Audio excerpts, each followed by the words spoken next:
శ్రీ గురుభ్యో నమ. గురు బ్రహ్మ గురు విష్ణు గురుదేవ మహేశ్వర గురు సాక్షాత్ పరబ్రహ్మ తస్మై శ్రీ గురవే నమ. సదాశివ సమారంభ వ్యాస శంకర మధ్యమాం అస్మదాచార్య పర్యంతం వందే గురు పరంపరాం. శ్రీ గురుభ్యో నమ. మహాగణాధిపతయే నమ. పరలోకం పునర్జన్మలకు సంబంధించిన వాస్తవ సంఘటనలు ఇప్పుడు ఎపిసోడు 5 చెప్పుకోవాలి. 4లో ఏం చెప్పుకున్నాం అంటే ఈ విధమైన ధనకాండ జరపబడడం శాస్త్రవిరుద్ధం, అంతేకాక ఆ ప్రాంతం ఆచారానికి కూడా వ్యతిరేకమైనది. అంటే సూర్యాస్తమైన తర్వాత చేయకూడదు అని చెప్తూ వచ్చారన్నమాట. ఇప్పుడు కంటిన్యూషన్ ఎపిసోడ్ 5. పరమ పూజ్యులైన మా తాతగారికి శాస్త్రవిరుద్ధంగా జరిపిన దహన సంస్కారం వల్ల ఘోరమైన దుష్పరిణామం ఏర్పడింది. ఆ తాతగారికి మనుమడుగా నేను జన్మించడం జరిగింది. ఆ ఫలితాన్ని కూడా అనుభవిస్తున్నాను. ఆ పరమసుఖ్ దుబే గారి మనబడినై ఒక కన్ను పోగొట్టుకుని నేను మీ ముందు ఉన్నాను. శరీరధానంలో పొరపాటు వల్ల ఇలా జరిగింది. మా తల్లిగారికి ఒకనాటి స్వప్నంలో మా తాతగారు దర్శనమిచ్చి ఇలా అన్నారు, మీరందరూ కలిసి శవదహన కర్మ సూర్యాస్తమయ సమయంలో చేశారు. అందుచేత మీరు చేసిన కర్మలు సాంప్రదాయం నుండి భ్రష్టమైపోయాయి. నీవు పూజించడం చేత నీ గర్భమందు నేను పుత్రునిగా జన్మిస్తాను.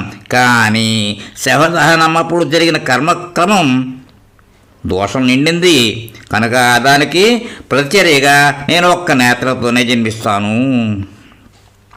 ఈ విధంగా స్వప్నం చూచిన మా తల్లిగారి చాలా ఆశ్చర్యం కలిగింది. మా తాతగారు చెప్పిన భవిష్యత్తును మా తల్లి అందరికీ చెప్పింది. స్వప్నంలో చెప్పిన మాటలు వాస్తవంగా సత్యమైనాయి. కొద్ది సమయం తర్వాత మా తల్లి గర్భవతయింది.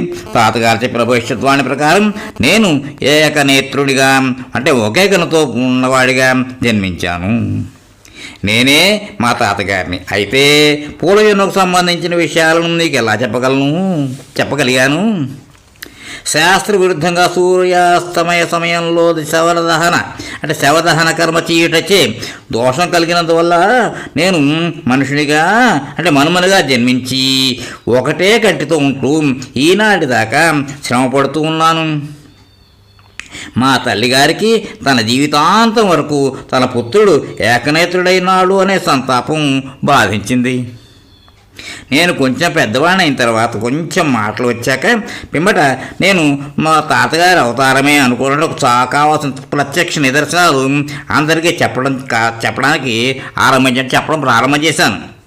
ఇది నేను పూర్వజన్మలో పట్టుకునే లాఠీ. ముసలితనం కారణంగా నేను దీన్ని పట్టుకునేవాడిని. ఇది నేను ఆ కాలంలో ధరించే అంగరక. ఈ మనుషులు మనకు బంధువులు, వాళ్ళని పిలవండి. ఇటువంటి మాటలు ఎన్నెన్నో చెప్పినప్పటికీ మా తల్లి నా మాటల మీద శ్రద్ధ చూపలేదు. నాపై ఏదో భూతప్రేతముల జబ్బు ఉందేమో అనుకుంది. నాకు సేవ చేయడం కానీ కాపాడవాలనే అభిలాష కానీ చూపడం తగ్గించేసింది. కొంత వయస్సు పెరుగుతున్న కొద్ది చాలా విచిత్రమైన మాటలు చెప్పడానికి ప్రారంభించాను. పూర్వజన్మలో తాతగా ఉన్నప్పుడు ఆ సమయంలో నేను భూమిలో పాతి ఉంచిన రూపాయల సంచిని తవ్వితీసి అందరికీ చూపించాను. ఆశ్చర్యం కలిగించేశాను.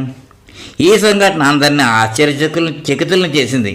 ప్రజలు అందరూ ఏకస్వరంతో అంగీకరించవలసి వచ్చింది. చనిపోయిన తాతగారు వాస్తవంగా ఈ మనమ రూపంలో జన్మించారని ప్రజలు నిశ్చయించుకున్నారు. సంవత్సరాల వరకు నేను ఇదే విధంగా పూర్వజన్మకు సంబంధించిన అనేక ఉదాహరణలు వాస్తవ సంఘటనలు చెప్పి జనులకు ఆశ్చర్యం కలిగించేవాడిని. కానీ ఆ తర్వాత మా తల్లిగారు నాకు చెవులు కుట్టించింది. అప్పటి నుండి పూర్వజన్మ విషయాలు అన్నీ మర్చిపోయాను. జ్ఞాపకాలు తొలగిపోయాయి. శాస్త్రానికి సనాతన ధర్మానికి విరుద్ధంగా మా తాతగారి దానకర్మ జరిపిన కారణాన నాకు ఒక కళ్ళు లేకుండా పోయింది. ఈ ఫలితంగా ఇలా జరిగినందుకు మా ఇంటి వాళ్ళందరికీ అత్యధికమైన దుఃఖం కలిగింది. కానీ శీఘ్ర సంతోషి అయిన శంకర భగవాను చేసిన పూజల వలన మా తల్లికి పుత్రుడు జన్మించాలనే అభిలాష మాత్రం పూర్తయింది. నేను చాలా రోజుల వరకు ఇంట్లోనే ఉన్నాను. తర్వాత మల్ల విద్యను పైల్వాన్గా ఉండి మల్ల విద్యను నేర్చి పైల్వాన్గా ఉండి ఉద్యోగం కూడా చేసేసాను. చివరకు సమస్తం వదిలేసి ఋషికేశ్లో ఉన్న స్వర్గీయులైన మహాత్ములైన యోగిరాజైన సత్పురుషులు పూజ్యపాదులైన స్వామి ఒక వరుడు శ్రీ సత్యానంద సరస్వతి అనే పేరు గల మహాత్ముల చరణములను శరణ పొందాను.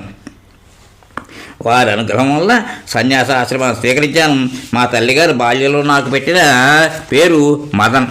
మా గురువుగారు అడిగినప్పుడు అదే పేరుని చెప్పాను. గురుదేవులు సన్యాసం స్వీకరించే సమయంలో అదే పేరును మార్చి మదనానంద సరస్వతి అనే కొత్త పేరును పెట్టారు.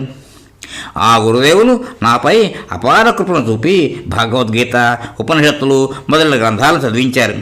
వారు తమ ఆశ్రమంలో ఎన్నో గోవులను కాపాడేవారు. ఆ అన్నిటికీ సేవ చేసే భాగ్యం అనే మంచి అవకాశం నాకు దొరికింది.